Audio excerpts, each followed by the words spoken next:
Buenos días, siendo las 10:30 de la mañana del 9 de mayo del 2022, damos inicio a esta videoconferencia acerca del conflicto en Colombia y cómo se ve implícita la constitución política de nuestro país. Las participantes son Kimberly Calvo, Alejandra Romero y quien les habla, Ángela Abril. El derecho fundamental que más se vulnera en Colombia es el derecho a la vida. Este protege y define la existencia del ser humano y es sin duda la base y el sustento de los demás derechos humanos. Este se ve implícito en los problemas que presenta el territorio nacional con los diferentes grupos al margen de la ley, en los cuales las víctimas han sido en mayor medida campesinos, obreros, estudiantes, jueces, periodistas, funcionarios públicos, padres de familia, jóvenes, ancianos, soldados, policías, profesionales, religiosos, comunistas, indigentes, delincuentes, liberales, conservadores y gente sin partido. Digamos que nadie se ha salvado de estar bajo las balas de estos grupos asesinos. Bueno, para esta pregunta es importante aclarar que todos aquellos temas que se han abordado han sido de violencia. El hecho del suicidio de los niños en Chocó, la afectación de los jóvenes quienes de forma forzada han tenido que ir a estos conflictos y a estas guerras, y las madres quienes se han visto afectadas por el dolor de la pérdida de sus integrantes de la familia, han vivido una violencia constante en Colombia y violencia que ha estado y ha hecho parte de nuestro diario vivir desde siempre. No es algo que pasó antes y ya no está presente, porque no, aún está presente, aún hace parte de nuestra vida, aún hace parte de nuestros campesinos el dolor de vivir estas guerras. Lo que pasa es que ahora no hay tanto furor y no hay quien haga más visible estos dolores de estas personas. ¿Qué pasa? Los ciudadanos colombianos desconocemos en cierto sentido gran parte de las herramientas políticas y constitucionales que tenemos para hacer valer y proteger nuestros derechos. Por ejemplo, la constitución política.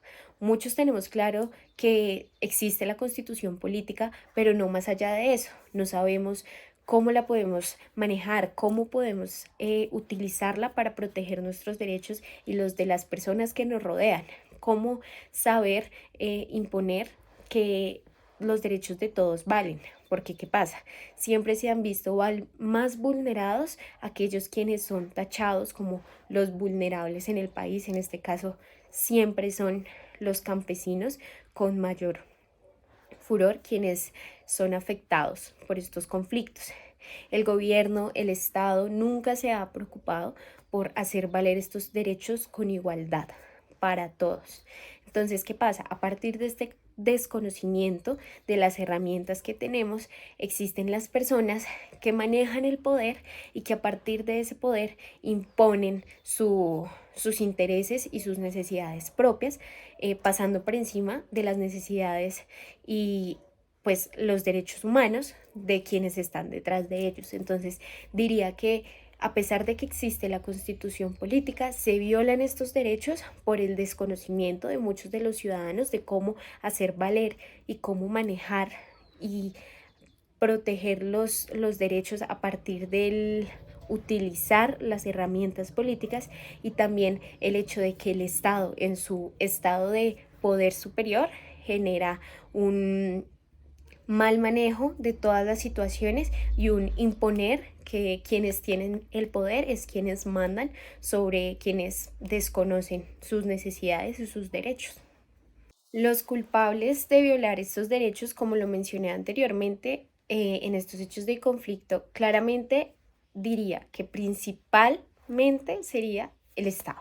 El Estado que nunca se ha esforzado y le ha interesado el velar por los derechos de todos los ciudadanos, sin importar la raza, sin importar la situación socioeconómica, sin importar dónde vivan, sin importar la edad, nunca se ha preocupado por hacer valer esos derechos y porque eso sea lo primordial en su estado de gobierno o de poder.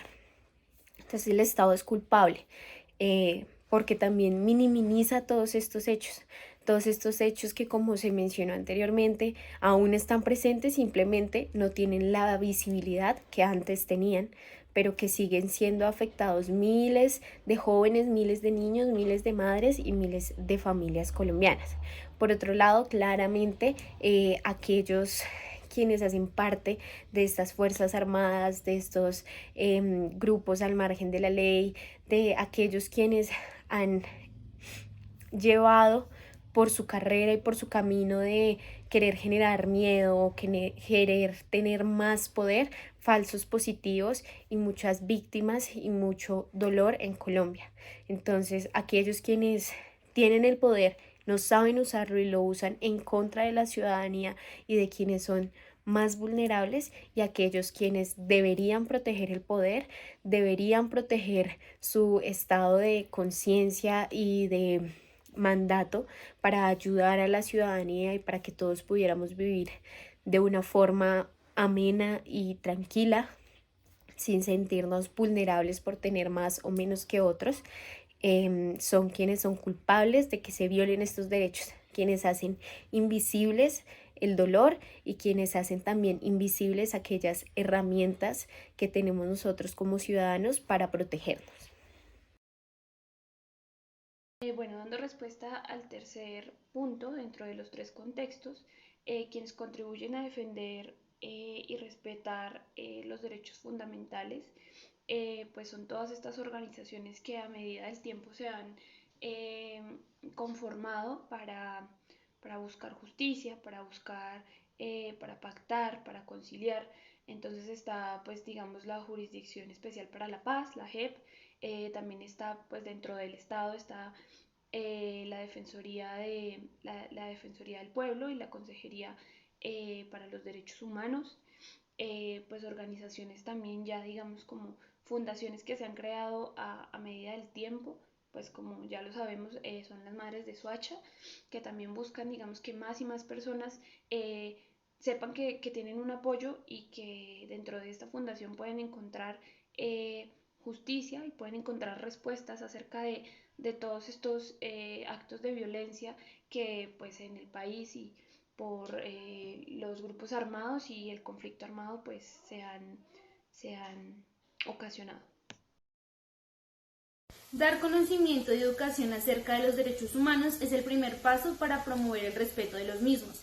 Desde las instituciones educativas se puede informar y educar acerca de los derechos humanos a los miembros de la comunidad, fomentar el desarrollo de los valores y actitudes que respalden los derechos humanos que se les enseñan previamente y alentar las medidas que permitan defender los derechos humanos para que se evite la violación de los. Bueno, en nuestro rol como estudiantes y como ciudadanos, pues podemos promover el cuidado y el respeto de los derechos fundamentales desde el actuar, desde el conocimiento de cuáles son nuestros derechos y cuáles son nuestros deberes, porque muchas veces o bueno, todos sabemos que tenemos derechos, que tenemos deberes, pero muchas veces no sabemos realmente cuáles son, en concreto cuáles son. Entonces tampoco en el momento en el que alguien esté violando nuestros derechos no lo vamos a saber porque con exactitud no tenemos el conocimiento apropiado de los derechos. Obviamente el reclamar justicia de una manera respetuosa, de una manera digna, de una manera que no se atente contra la integridad de otras personas. Entonces desde allí podemos promover el cuidado y el respeto. También desde la conciencia al momento de la participación política, del saber votar, del saber que aquella persona por la que estamos votando, aquella persona que nos está representando, también está representando el respeto por los derechos fundamentales de todos los colombianos, no solamente de algunos ciudadanos, no solamente de algunos, sino de las etnias, de todos los grupos indígenas, de todos los grupos afrodescendientes, de toda la población en general, pues, de todo el país.